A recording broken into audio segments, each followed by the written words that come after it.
In my opinion, it's bad to be negative if you do not counteract that negativity, which I'm going to do right now with a prayer.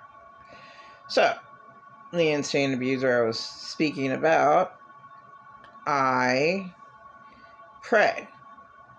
Dearest Lord, Heavenly, Almighty Father, please take away all of this entity's toxins that he was abused to death in his childhood,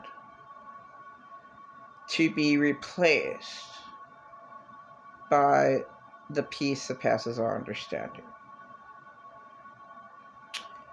I ask for the powerful blood of Jesus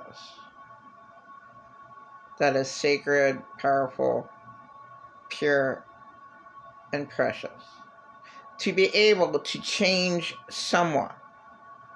Now, this someone I could probably never ever communicate with again, but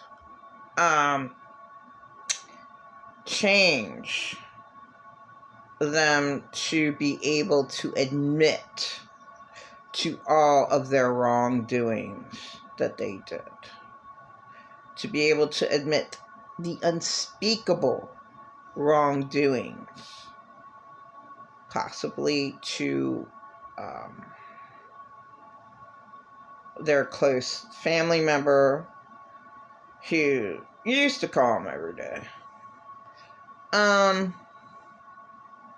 So I just ask for this entity that I'm speaking about, for God's blood to actually heal their heart by them admitting to being abused to death, and them admitting that all of that abuse they decided to take out on a favorite victim whom they chose.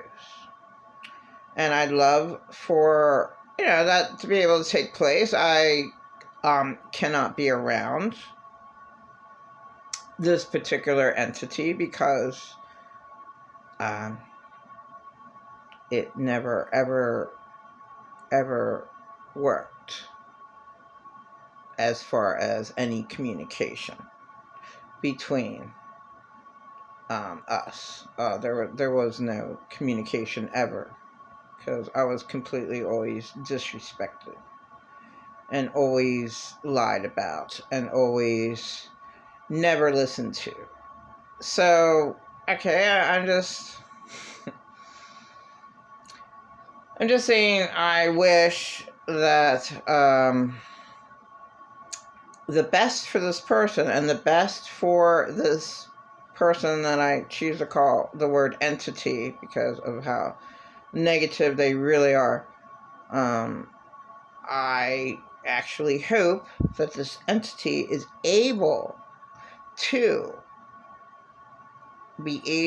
not be in denial of all of the wrongdoings that they happen to do to their favorite victim by the powerful blood of Jesus that conquers the wickedness in heavenly realms. Because there is power, wonder-working power in the blood of Jesus. There is power, wonder-working power in the precious blood of Jesus. I'm not making fun of Jesus when I do that. There is power, wonder-working power in the blood of Jesus. There is power, wonder-working power in the precious blood of Jesus. Unfortunately, I'm very depressed a lot from because I had such a bad life, and I know a 70-year-old, and she was depressed for 4 days, so I know what she's going through. See, if you're active because you're forced to be around an abuser, or if you're homeless, you have to be active at least half the day. Try to be, anyway. You have to be kind of alert. Being homeless is the worst job in the world. It is. It's the worst job in the world. So,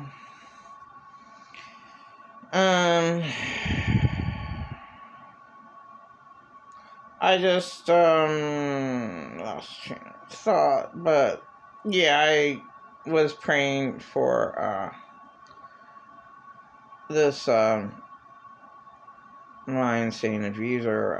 I hope that they are able to admit to the wrong that they did. And to me, that's the best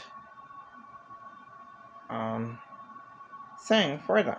It's the best thing that to be able to be honest with yourself, to be able to admit your wrongs. And it's really sad in my life. Way over half the people, 75% of people that I've personally met cannot. They are unable to admit their wrongs. There were 2 half brothers.